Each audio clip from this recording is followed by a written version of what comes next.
Hello students, welcome to magnet brains Hindi. मेरा नाम है अवनीश त्रिपाठी।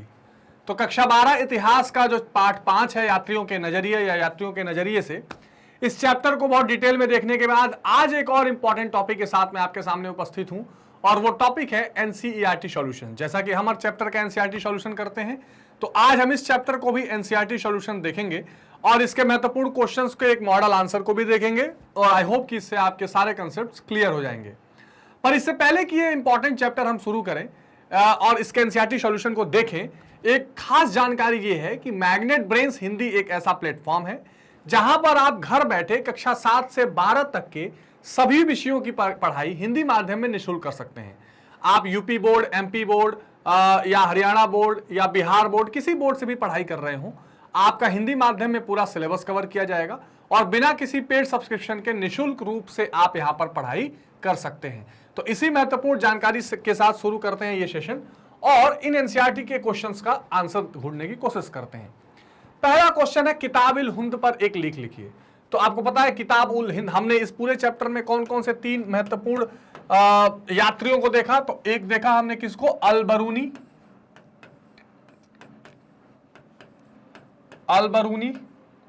एक हमने देखा इब्न बतूता और एक हमने देखा बर्नियर। ठीक है, चलिए। तो अल-बरूनी ने जो पुस्तक लिखी, जो यात्रा वृत्तांत अपने लिखी, उसको हमने क्या नाम दिया, किताब-उल-हिंद। तो और इब्न बतूता का रिहला और बर्नियर की तो डायरी छपी थी। तो किताब-उल-हिंद पर एक लेख लिखना है जिसके इंपॉर्टेंट आंसर देखते हैं हम। तो अरबी में लिखी गई अल-बरूनी की कृति किताब-उल-हिंद की भाषा सरल और स्पष्ट है। ठीक बात है। यह एक विस्तृत ग्रंथ है जो धर्म और दर्शन, त्योहार, खगोल विज्ञान, रीति रिवाज तथा प्रथाओं, सामाजिक जीवन भार, तौल तथा मापन विधि, मूर्तिकला, कानून, मापतंत्र, विज्ञान आदि विषयों के आधार पर 80 अध्यायों में विभाजित है। हमने इस पर डिटेल में चर्चा की थी चैप्टर में भी। और हमने एक और क्या देखा था कि जो किताब-उल-हिंद लिखने का तरीका क्या है कि इसमें 80 अध्याय हैं। इसके अलावा उसमें सभी चीजों का क्या है, एक तरह से कह सकते हैं आप कि उप अध्याय भी इसमें है जिसमें छोटे छोटे हेडिंग्स में डिवाइड किया गया है। इसके अलावा इसका जो मॉडल है लिखने का वो कैसा है, सबसे पहले किसी भी चीज का प्रश्न पूछा गया है, फिर उसका संस्कृत में विस्तृत विवरण, संस्कृत व्याख्या या विवरण, और फिर हर चीज का लास्ट में क्या किया गया है, तुलनात्मक अध्ययन किया गया है। इस पुस्तक में सामाजिक, आर्थिक, राजनैतिक, वैज्ञानिक, खगोलिक, ज्योतिष, सारी चीजें, रीति रिवाज, त्योहार, हर चीजों को इसी माध्यम से 80 अध्यायों में क्या किया गया है, डिवाइड करके समझाने का प्रयास अल-बरूनी ने किया है। सामान्यतः अल-बरूनी ने प्रत्येक अध्याय में एक विशिष्ट शैली का प्रयोग किया जिसका आरंभ में एक प्रश्न होता था, फिर संस्कृतवादी परंपराओं पर आधारित वर्णन और अन्य संस्कृतियों के साथ एक तुलना। तो ये बहुत इंपॉर्टेंट है, इससे आप पूरे उस कंसेप्ट को समझ जाएंगे कि अल-बरूनी ने किताब-उल-हिंद किस प्रकार लिखा है। आज के कुछ विद्वानों का तर्क है कि इस लगभग ज्यामितीय संरचना जो अपनी स्पष्टता तथा पूर्वानुमेयता के लिए उल्लेखनीय है, इसका एक महत्वपूर्ण कारण अल-बरूनी की गणित की ओर झुकाव था। तो बहुत साइंटिफिक और गणितज्ञ विधि से भी लिखा गया है और गणित के जानकार भी थे। अल-बरूनी जिसने लेखन में भी अरबी भाषा का प्रयोग किया था, संभवतः अपनी कृतियां उपमहाद्वीप के सीमांत क्षेत्र में रहने वाले लोगों के लिए लिखी गई होंगी। ठीक बात है। वह संस्कृत, पाली और प्राकृत ग्रंथों के अरबी भाषा में अनुवाद और रूपांतरणों से परिचित था। हमने पहले भी चर्चा की थी कि अल-बरूनी क्या था, एक भाषाविद था जिसको क्या है, कई जानकारी थी कई भाषाओं की, यानी सीरियन भाषा, अरबी भाषा, फारसी भाषा, बाद में संस्कृत भाषा की भी जानकारी उसको हो गई थी। इनमें दंत कथाओं से लेकर खगोल विज्ञान, यानी इस किताब-उल-हिंद में दंत कथाएं हैं, खगोल विज्ञान है, खगोल विज्ञान जिसको आप कह सकते हैं पूरा अंतरिक्ष से संबंधित जानकारी, चिकित्सा संबंधी कृतियां शामिल थी। पर साथ ही इन ग्रंथों की लेखन सामग्री शैली के विषय में उसका दृष्टिकोण आलोचनात्मक था और निश्चित रूप से वह उसमें सुधार करना चाहता था। तो ये अल-बरूनी में दिखाई पड़ता है। तो ये इंपॉर्टेंट अल-बरूनी का किताब-उल-हिंद है। अल-बरूनी के बारे में और क्या जानकारी हमने देखी थी कि अल-बरूनी का जन्म कहाँ हुआ था, उज्बेकिस्तान में, है ना। ये तीनों यात्रियों का इंपॉर्टेंट है, सारी जानकारी ध्यान रखिएगा। और फिर वो मोहम्मद गोरी के साथ गजनी चला गया था, वहां से वो भारत आया और फिर भारत में इन्हें सारी इन कथाओं, इन वृत्तांतों को उसने लिखा था। तो इंपॉर्टेंट है। अगला सवाल है, इब्न बतूता और बर्नियर ने जिन दृष्टिकोणों से भारत में अपनी यात्राओं के वृत्तांत लिखे उनकी तुलना कीजिए। अब हमने देखा कि इब्न बतूता कहां का रहने वाला है, मोरक्को, और वो मोरक्को से फिर एक बहुत बड़ी यात्रा करके सिंध के रास्ते मुल्तान होते हुए दिल्ली आता है। हमने पढ़ा बर्नियर कहां का था, फ्रांस का था, और बर्नियर की तुलना मार्को पोलो से थोड़ी की जाती है। बर्नियर ज्यादा आलोचनात्मक रहता है, वो ज्यादा तुलना कहां से करता है, यूरोपीय जगहों से भारत की तुलना अत्यधिक करता हुआ दिखाई पड़ता है। जहां इब्न बतूता ने हर उस चीज का वर्णन करने का निश्चय किया जिसने उसे अपने अनूठेपन के कारण प्रभावित किया और उत्सुक किया, वहीं बर्नियर एक भिन्न बुद्धिजीवी परंपरा से संबंधित था। तो इब्न बतूता क्या करता था, नई नई चीज, अनूठी चीजें, रोचक चीजें दिखाता था कि देखिए इंडिया बड़ी रोचक है, ये बड़ी अलग है। लेकिन जो बर्नियर था वो एक बुद्धिजीवी परंपरा का था, तो उसको लगता है कि नहीं, यहाँ बहुत सामाजिक कुरीतियां हैं, यहाँ सती प्रथा है, यहाँ तो किसानों का शोषण किया जा रहा है, यहाँ केवल एक शासक वर्ग है और एक निचला दरिद्र वर्ग है, ऐसा दिखाई देता था। उसने भारत में जो भी देखा वह उसकी सामान्य रूप से यूरोप और विशेष रूप से फ्रांस में व्याप्त स्थिति से तुलना तथा भिन्नता को उजागर करने के प्रति अधिक चिंतित था। विशेष रूप से वह स्थितियां जिसमें उसने अवसरवादी पाया, वो उसका हमेशा लगता था कि जो यूरोप है वो ज्यादा समृद्धशाली है, वो ज्यादा न्यायवादी है। एक चीज को लेकर जो ज्यादा बोलता था वो क्या, भूस्वामित्व। वो कहता था कि हमारे यूरोप में सबको भू का स्वामित्व तो मिला हुआ है, यहाँ पर राजकीय भूस्वामित्व है जो बहुत खराब है, तो यहाँ की स्थितियों को बहुत चिंतित रहता था। उसका विचार नीति निर्माताओं तथा बुद्धिजीवी वर्गों को प्रभावित करना था ताकि निर्णय ले सके जिसे वो सही मानता था। तो वो खूब आलोचनात्मक विवरण करता हुआ दिखाई पड़ता है, जिससे उसे लगे कि जो लोग यहाँ नीति बना रहे हैं प्रभावित होकर नीतियों को बदलें। और आपको पता है कि वो मुगल दरबार में साथ साथ घूमता रहता था, पहले दारा शिकोह के साथ रहा। बर्नियर के ग्रंथ travels in the Mughal empire अपने गहन प्रेक्षण, आलोचनात्मक अंतर्दृष्टि और गहन चिंतन के लिए उल्लेखनीय है। ये travel in the Mughal empire important है, इसका ध्यान रखिए। उसके वृत्तांत में नई चर्चाओं में मुगल के इतिहास को एक प्रकार के वैश्विक ढांचे में स्थापित करने का प्रयास किया गया, यानी पूरी दुनिया से तुलना करके। वह निरंतर मुगल कालीन भारत की तुलना तत्कालीन यूरोप से करता रहा, सामान्यतः यूरोप की श्रेष्ठता को रेखांकित करता रहा। उसने एक और चीज है कि उसने दारा शिकोह की तारीफ की, शाहजहां की तारीफ की, लेकिन औरंगजेब की आलोचना की, और बहुत ही कटु आलोचना के द्वारा। आप कह सकते हैं कि जो बर्नियर का पूरा विवरण है वो आलोचनात्मक है, आलोचनात्मक पाया गया है। और जो आपको इब्न बतूता का मिलेगा वो विवरणात्मक दिखाई देगा, ठीक है। इस जिसमें क्या है, रोचकता है, अनूठापन है, रोचकता, अनूठापन, ये सारी चीजें आपको दिखाई पड़ेंगी। और जो इसका आलोचनात्मक है और तुलनात्मक भी है, खास करके यूरोप से। किसका, बर्नियर का। बर्नियर का तुलनात्मक भी है, आलोचनात्मक भी है। और ये जो इब्न बतूता है, ये इब्न बतूता का विवरणात्मक और रोचकात्मक है, और ये बर्नियर का है, माफ करिए, बर्नियर। ठीक बात। तो ये इंपॉर्टेंट चीजें हैं जिससे आपने विशेष रूप से ध्यान रखनी है। ठीक है, क्लियर है। अच्छा, आगे देखते हैं। उसका भारत का चित्रण विपरीतता के नमूने पर आधारित है, जहां भारत को यूरोप के प्रतिलोम के रूप में दिखाया गया, फिर यूरोप का विपरीत, जैसा कि कुछ इतिहासकार परिभाषित करते हैं। तो यूरोप के तुलना में दिखा रहा है बार बार। उसने जो भिन्नताएं महसूस की उन्हें भी पदानुक्रम के अनुसार क्रमबद्ध किया, जिससे भारत पश्चिमी दुनिया को निम्न कोटि का प्रतीत हो। तो भारत को काफी नीचा दिखाने का प्रयास वो करता रहा। ठीक है, अगला सवाल देखते हैं कि बर्नियर के वृत्तांत से उभरने वाले शहरी केंद्रों के चित्र की चर्चा कीजिए। अब देखिए, दो चीजें तुलना में आपको दिखाई पड़ेंगी। शहरों के बारे में चित्रण जो है वो इब्न बतूता ने भी किया है और समृद्धशाली शहर बताए हैं, लेकिन बर्नियर ने जो शहरों की बातचीत की है उसमें शहरों को शिविरों का जगह बताया है और बहुत हल्का करके दिखाया है। बर्नियर मुगल कालीन शहरों को शिविर नगर कहता है, जिससे उसका आशय उन नगरों से था जो अपने अस्तित्व में बने रहने के लिए राजकीय शिविर पर निर्भर थे। मतलब उन शहरों के अपनी कोई व्यावसायिक या संरचना या मिडिल वर्ग ऐसा कुछ नहीं था, उसको शासन से जो सहायता मिलती थी शहर उसी तरह लगा रहता था, ऐसा बर्नियर कहता है। उसका विश्वास था कि ये राजकीय दरबार के आगमन के साथ अस्तित्व में आते हैं और कहीं चले जाने के बाद तेजी से खत्म हो जाते हैं।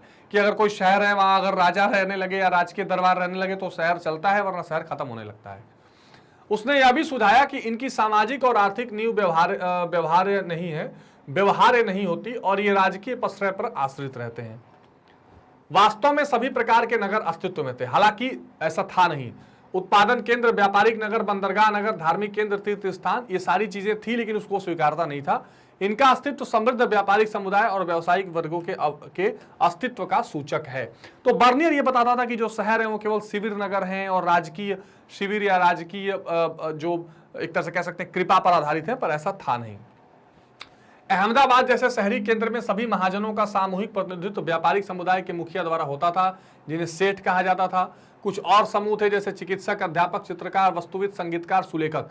तो ये एक तरह से कह सकते हैं कि ये मध्यम वर्ग था, और जो बर्नियर था वो शहर के इस मध्यम वर्ग को स्वीकार नहीं करता था, लेकिन हम एग्जाम्पल देकर बता सकते हैं कि ये एग्जिस्ट करता था। तो अगर क्वेश्चन ऐसा भी आ सकता है कि बर्नियर के शहरों के चित्रण को आप आलोचनात्मक विवरण कीजिए, तो आप ये एग्जांपल्स देकर बता सकते हैं कि जिस तरह के शहर के बारे में वो बताता था एग्जैक्टली ऐसा था नहीं, ये सारी चीजें मौजूद थी। ठीक है, अगला प्रश्न है कि इब्न बतूता द्वारा दास प्रथा के संबंध में दिए गए साक्ष्यों का विवेचन कीजिए।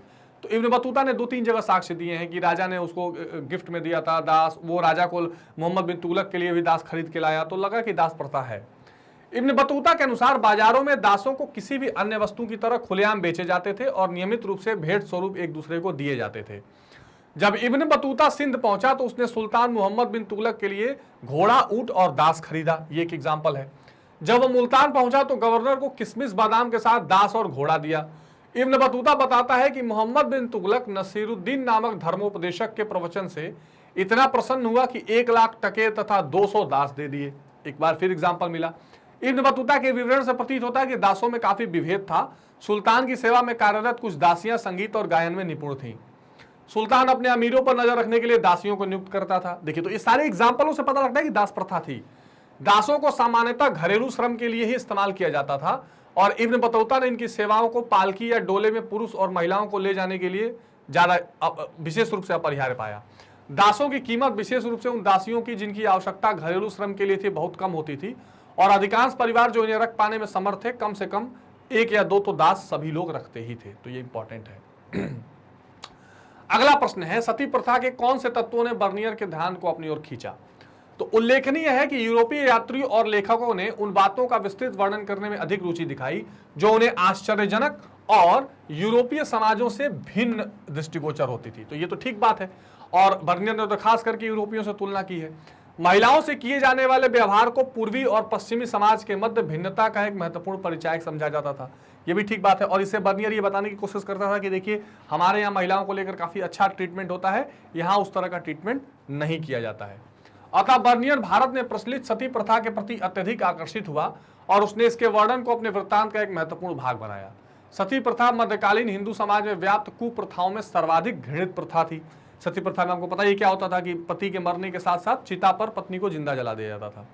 सती शब्द का अर्थ है पतिव्रता और चरित्रवती स्त्री, किंतु सामान्यतः इसका अर्थ पत्नी के अपने मृत पति के शरीर के साथ जल जाने की प्रथा से लिया जाता है। बर्नियर ने लिखा है कि कुछ महिलाएं स्वेच्छापूर्वक खुशी खुशी अपने पति के शव के साथ सती हो जाती थी, लेकिन अधिकांश को ऐसा करने के लिए मजबूर किया जाता था। लाहौर में एक बालिका के सती होने की घटना का अत्यधिक मार्मिक विवरण देते उसने लिखा कि लाहौर में मैंने एक बहुत ही सुंदर अल्पवयस्क विधवा, जिसकी आयु मेरे विचार से 12 वर्ष से अधिक नहीं थी, उसको बलि होते देखा था। उस भयानक नरक की ओर जाते हुए वह असहाय छोटी सी बच्ची जीवित से अधिक मृत प्रतीत हो रही थी।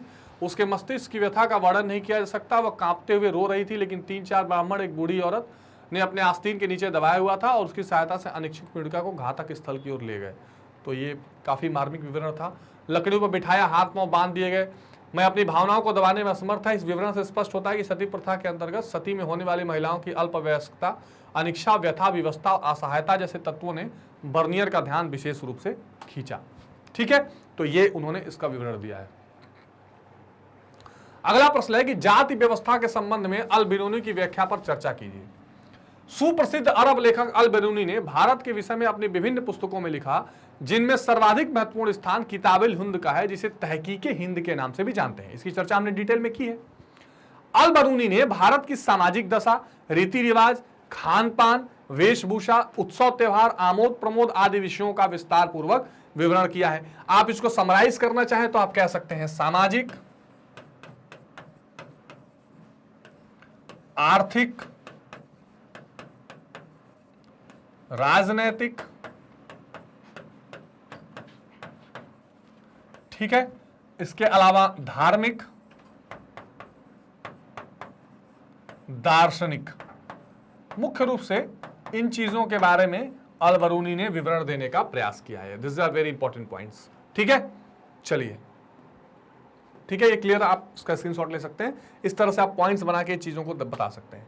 अब जाति व्यवस्था की बात करें तो जाति व्यवस्था का वर्णन करते हुए अल बरूनी ने लिखा कि सबसे ऊंची जाति ब्राह्मणों की है, जिनके विषय में हिंदुओं के ग्रंथ, अब हिंदुओं के किस ग्रंथ में, तो खास करके ऋग्वेद के पुरुष सूक्त में सबसे पहले ये दिखाई पड़ता है।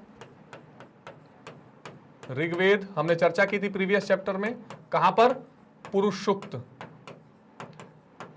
ठीक है, भगवत गीता में भी इसका वर्णन है। और ठीक है, ब्रह्मा के प्रकृति, हाँ, हिंदू ग्रंथ बताते हैं कि ब्रह्मा के सिर से ब्राह्मण उत्पन्न हुए और ब्रह्मा प्रकृति नामक शक्ति का ही दूसरा नाम है।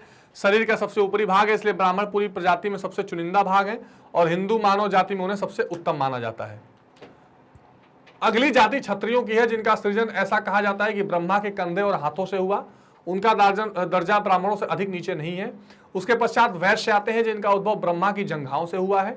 शूद्र, जिनका सृजन चरण से हुआ है। अंतिम दो वर्गों के बीच अधिक अंतर नहीं है, किंतु इन वर्गों के बीच भिन्नता होने पर भी ये एक साथ एक ही शहर और गांव में रहते हैं, समान घर और आवासों में मिलजुल कर भी रहते हैं। ठीक है, अच्छा, अगला पॉइंट है कि जाति व्यवस्था की तुलना प्राचीन फारस के समाज से की। ये इंपॉर्टेंट है, जहां पर एक पुरोहित वर्ग, फिर चिकित्सक वर्ग और फिर किसान और श्रमिक वर्ग का भी डिवीजन था, उसको थोड़ा उससे तुलना किया है। तो अल बरूनी ने भारत में विद्यमान जाति व्यवस्था को अन्य समुदाय के प्रतिरूप की खोज के द्वारा समझने का प्रयास किया। उसने इस व्यवस्था की व्याख्या करने में भी कई समुदायों का आश्रय लिया। उसने भारत में विद्यमान वर्ण व्यवस्था की तुलना, अच्छा एक चीज ध्यान रखिएगा, जो वर्ण व्यवस्था जो पुरुष सूक्त वगैरह में है, जिसकी चर्चा मैं बार बार आपसे कर चुका हूं, ये प्योर रूप से कर्म आधारित था, जो जैसा कर्म करेगा।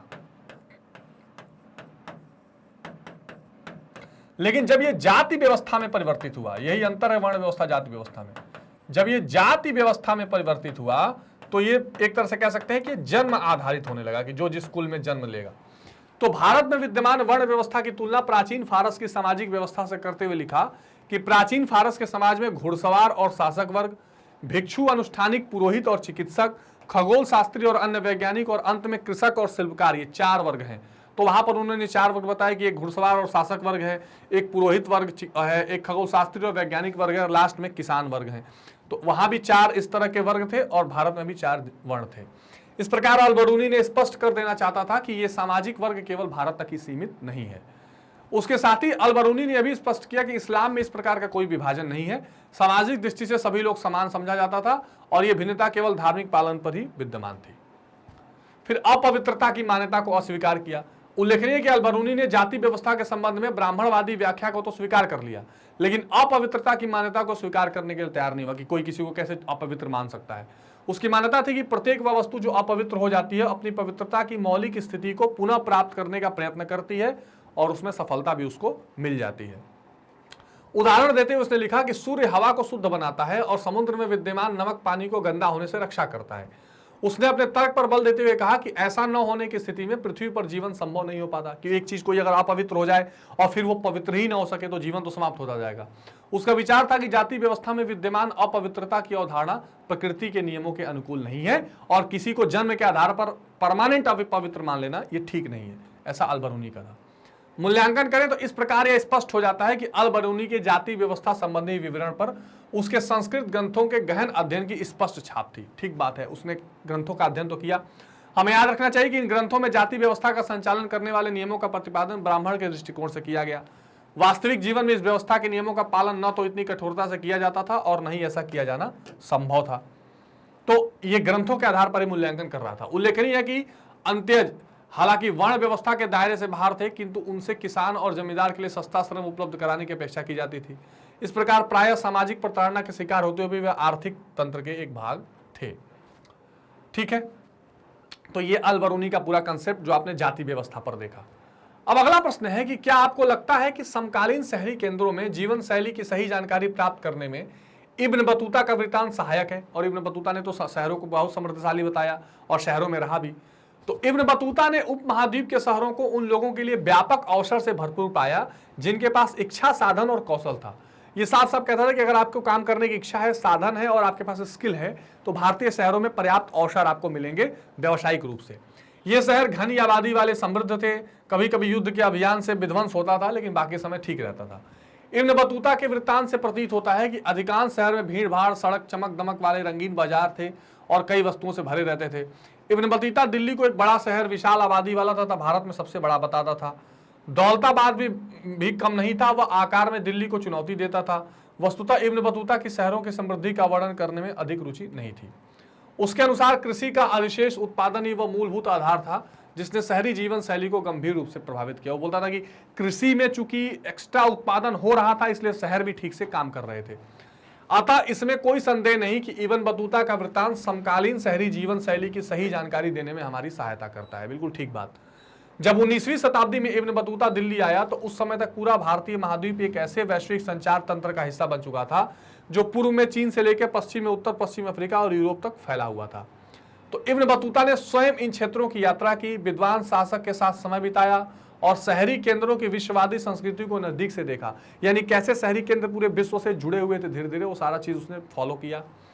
इन्हीं अनुभव और ज्ञान के आधार पर उसने भारतीय शहरी जीवन शैली की तुलनात्मक विवरण प्रस्तुत किया जो तर्कसंगत है, जो ठीक दिखाई पड़ता है, जबकि बर्नियर ने काफी आलोचनात्मक विवरण किया है।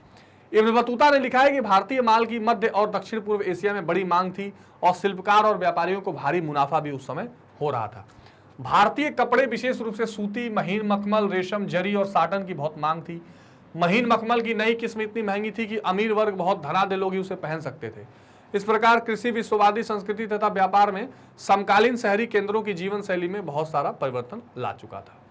तो इस तरह से ये इंपॉर्टेंट पॉइंट है, ध्यान रखिएगा। शहरों का जो विवरण इब्न बतूता ने किया है, शहरों का जो विवरण बर्नियर ने किया है, दोनों में बहुत अंतर है। इस अंतर को समझ के चलेंगे। चैप्टर में हमने बहुत डिटेल में डिस्कस किया है।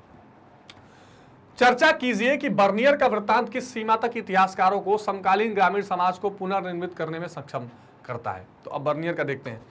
बर्नियर का वृत्तांत समकालीन ग्रामीण समाज को पुनर्निर्मित करने में इतिहासकारों को सक्षम बनाने के बजाय उन्हें भटकाता है। बहुत सही लाइन लिखी है, क्योंकि ये बहुत यथार्थ से परे जानकारी दे रहा है। वह ग्रामीण समाज की कुछ ऐसी स्थिति प्रस्तुत करता है जो सच्चाई से हटकर प्रतीत होती है, परंतु उसके विवरण में कुछ तथ्य सत्य पर आधारित हैं। यह बात निम्नलिखित उदाहरण से हम समझ सकते हैं। बर्नियर के अनुसार मुगल साम्राज्य में सारी भूमि का स्वामी सम्राट था, जो इसे अपनी अमीरों के बीच बांटता था। इससे अर्थव्यवस्था और समाज पर विनाशकारी प्रभाव पड़ता था। तो खास करके जो राजकीय भूस्वामित्व है, राजकीय भूस्वामित्व यानी राजा के पास ही, सम्राट के पास ही सारा जमीन रहता था, ये बात उसने बताई है। ये बात ठीक मालूम पड़ती है और इससे समस्या भी दिखाई पड़ती है, इसमें कोई दो राय नहीं है। उसके अलावा बर्नियर के अनुसार भूमि पर राज्य के स्वामित्व के कारण भूधारक अपने बच्चों को भूमि नहीं दे सकते, इसलिए वे उत्पादन के स्तर को बनाए रखने में और उसको बढ़ोतरी करने में कोई प्रयास नहीं करते हैं, क्योंकि उनको लगता है कि जमीन उनको मिलेगी ही नहीं। इस प्रकार निजी भू स्वामित्व के अभाव में भूधारकों के बेहतर वर्ग का उदय न होने दिया, जो भूमि सुधार तथा रख रखाव की ओर ध्यान देते। इसी के चलते कृषि के विनाश और किसानों के असीम उत्पीड़न और समाज के सभी वर्गों का जीवन स्तर में पतन होता गया और इसका शासक वर्ग को ही केवल लाभ मिला। बर्नियर ने भारतीय समाज का वर्णन दरिद्र लोगों की एक जनसमूह के रूप में किया है। उसने कहा कि या तो यहाँ पर शासक हैं, चर्चा हमने की है चैप्टर में, या यहाँ पर एक दूसरा वर्ग है दरिद्र, कोई यहाँ पर मध्यम वर्ग नहीं है, जिस पर एक अत्यधिक धनी और शक्तिशाली वर्ग का नियंत्रण था। दरिद्र लोगों पर एक शक्तिशाली लोगों का नियंत्रण था, ऐसा उसने बताया। उसके अनुसार भारत में गरीब तथा अमीरों के मध्य कोई अन्य सामाजिक समूह या वर्ग नहीं था। बर्नियर बड़े विश्वास से कहता है कि भारत में मध्य की स्थिति के लोग नहीं थे, यानी मिडिल वर्ग, मिडिल क्लास के लोग भारत में नहीं पाए जाते थे। ये उसने बहुत डिटेल में बताया है। कुल मिलाकर बर्नियर ने मुगल साम्राज्य को जिस रूप में देखा उसकी क्या विशेषता थी। इसका राजा भिखारियों और क्रूर लोगों का राजा था। इसके शहर और नगर ध्वस्त हो चुके थे और खराब हवा से दूषित थे, और सबका एकमात्र कारण था भूमि पर राज्य का स्वामित्व। तो जो ओनरशिप ऑफ लैंड है वो राजाओं का, सम्राटों का होता था, वो इसे सबसे बड़ा कारण मानता था। आश्चर्य की बात यह है कि एक भी सरकारी मुगल दस्तावेज यह नहीं दर्शाता कि भूमि का स्वामी राज्य था। अब ये कमाल की बात है। उदाहरण के लिए अकबर के काल का सरकारी इतिहासकार अबुल फजल भू राजस्व को राजस्व का पारिश्रमिक बताता है, जो राजा द्वारा अपनी प्रजा को सुरक्षा प्रदान करने के बदले दिया जाता है, न कि अपनी स्वामित्व वाली भूमि पर लगान के रूप में। वेरी इंपॉर्टेंट, बहुत अच्छा लॉजिक है भाई। बर्नियर कह रहा है कि जमीन तो राजा की रहती है, तो जमीन की राजा की रहती है तो भू राजस्व होना चाहिए ना, लगान होना चाहिए उससे, लेकिन वो तो कर लगा के राजस्व वसूल रहा है। इसका मतलब तो जमीन दूसरे की है, किसानों की है। ऐसा संभव है कि यूरोपीय यात्री ऐसे करों को लगान मानते हों, क्योंकि भू राजस्व की मांग प्रायः बहुत अधिक होती थी, परंतु वास्तव में यह न तो लगान था, न ही भूमि कर, उपज पर लगने वाला कर था। इसलिए उसकी ये बात कि राजाओं का ही भू स्वामित्व है, ये ठीक दिखाई नहीं पड़ता। परंतु ग्रामीण समाज का चित्रण सच्चाई से दूर है। वास्तव में 16वीं और 17वीं शताब्दी में ग्रामीण समाज में बड़े पैमाने पर सामाजिक आर्थिक विभेद पाया जाता था। एक और बड़े जमींदार थे जो भूमि पर उच्चाधिकार का उपयोग करते थे, दूसरी ओर अस्पृश्य और भूमिहीन समृद्ध थे। तो ये बात ठीक है। इन दोनों के बीच में बड़े किसान थे जो किराए के श्रम का प्रयोग करते थे, उत्पादन में जुटे रहते थे। साथ ही कुछ छोटे किसान भी थे जो इतना उत्पादन नहीं कर पाते थे इनका गुजारा हो सके। तो बड़े किसान, छोटे किसान, इस तरह का बहुत सारा ग्रुप था जो एग्जिस्ट करता था, जिसे बर्नियर मानने को तैयार नहीं था। अब बर्नियर का एक उदाहरण है, बर्नियर ने कुछ लिखा है, ध्यान से देखिए, क्वेश्चन में दिखाया गया है। ऐसे लोगों द्वारा तैयार सुंदर शिल्प कारीगरी के बहुत उदाहरण हैं जिनके पास औजारों का अभाव है और जिनके विषय में यह भी नहीं कहा जा सकता कि उन्हें किसी निपुण कारीगर से कार्य सीखा है। कभी कभी वे यूरोप में तैयार वस्तुओं की इतनी निपुणता से नकल करते हैं कि असली और नकली के बीच अंतर कर पाना मुश्किल होता है। अन्य वस्तुओं में भारतीय लोग बेहतरीन बंदूक और ऐसे सुंदर स्वर्णाभूषण बनाते हैं कि संदेह होता है कि कोई यूरोपीय स्वर्णकार कारीगरी के इतने उत्कृष्ट नमूने कैसे बना सकता है। मैं अक्सर इनके चित्रों की सुंदरता, मृदुलता और सूक्ष्मता से आकर्षित हुआ हूँ। उसके द्वारा अलिखित शिल्प कार्यों को सूचीबद्ध कीजिए और उसकी तुलना अध्याय में वर्णित शिल्प गतिविधियों से कीजिए। ये इंपॉर्टेंट है। तो जो अर्धलिखित चीजें हैं और उसने कैसे शिल्प वाली गतिविधियों से उसकी तुलना और की जा सकती है और क्या क्या शिल्पकारी के बारे में दिखाया जा सकता है, देखते हैं। तो प्रस्तुत उदाहरण से पता चलता है कि बर्नियर की भारतीय कारीगरों के विषय में अच्छी राय थी। पहली बात, उसके मतानुसार भारतीय कारीगर अच्छे औजार के अभाव में कारीगरी के प्रशंसनीय नमूने प्रस्तुत करते थे। वे यूरोप में निर्मित वस्तु को इतनी कुशलतापूर्वक नकल करते थे कि असली और नकली में अंतर कर पाना मुश्किल था। यहां भी यूरोप को वो ज्यादा उत्कृष्ट बताता है। बर्नियर भारतीय चित्रकारों की कुशलता से प्रभावित था। वो भारतीय चित्रों की सुंदरता, मृदुलता और सूक्ष्मता से आकर्षित हुआ।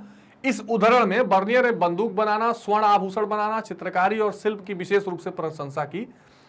ठीक है, अब अलिखित कार्यों को देखा जाए, अगर जो उसने नहीं लिखा, तो बर्नियर द्वारा अलिखित शिल्प या शिल्पकारों को इस प्रकार सूचीबद्ध किया जा सकता है, जैसे बढ़ई, लोहार, जुलाहा, कुम्हार, खरादी, प्रलाक्षा, रस को रोगन लगाने वाले, कसीदकार, दर्जी, जूते बनाने वाले, रेशमकारी, महीन मलमल का काम करने वाले, वास्तुविद, संगीतकार, सुलेखक। ये एक ऐसा वर्ग था जो बर्नियर स्वीकारता नहीं है, या जो मिडिल या मध्यम वर्ग था उसको मानता नहीं है, या इसको वो अलिखित रह गया। प्रस्तुत उदाहरण में बर्नियर ने लिखा है कि भारतीय कारीगर औजार और प्रशिक्षण के अभाव में कारीगरी के प्रशंसनीय नमूने प्रस्तुत करने में सक्षम थे। अध्याय में वर्णित शिल्प गतिविधियों से पता चलता है कि कारखानों अथवा कार्यशालाओं में कारीगर विशेषज्ञों की देखरेख में कार्य करते थे। कारखाने में भिन्न भिन्न शिल्प के लिए अलग अलग कक्ष थे। शिल्पकार अपने कारखाने में प्रतिदिन सुबह आते थे और पूरे दिन कार्य करके वापस चले जाते थे। ये बहुत इंपॉर्टेंट रूप से आंसर है जो आपको समझना है। तो आई होप कि ये सारे आंसर्स आपको एनसीईआरटी क्वेश्चंस के समझ में आ गए होंगे और इसका एक मॉडल आंसर से आप चैप्टर का भी ओवरव्यू समझने में आसानी आपको मिलेगी। एक और खास बात का ध्यान रखना है। अच्छा, किसी क्वेश्चन में कोई डाउट हो कमेंट बॉक्स में तुरंत बताइए। मैग्नेट ब्रेन्स की अपनी वेबसाइट भी है www.magnetbrains.com। इस वेबसाइट पर मान लीजिए अगर आपने सीबीएसई 7 to 12 सेलेक्ट किया हिंदी माध्यम और क्लास 12 सेलेक्ट किया, तो आप गणित, इतिहास, भूगोल, राजनीति शास्त्र, अर्थशास्त्र जैसे महत्वपूर्ण विषयों की पढ़ाई कर सकते हैं, जहां पर आपको कंप्लीट चैप्टर रिवीजन, छोटे छोटे एमसीक्यूज, कंसेप्ट वाइज वीडियोस, इसके अलावा previous year question, sample paper, ये सारी चीजें प्रोवाइड की जाती है एक साथ क्रमबद्ध तरीके से।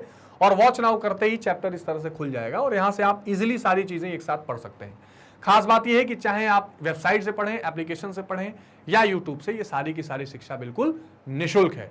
तो लाइक, शेयर और सब्सक्राइब करते रहिए। मिलते हैं अगली वीडियो में अगले कंसेप्ट के साथ। तब तक बहुत ध्यान रखिए। Take care, bye bye.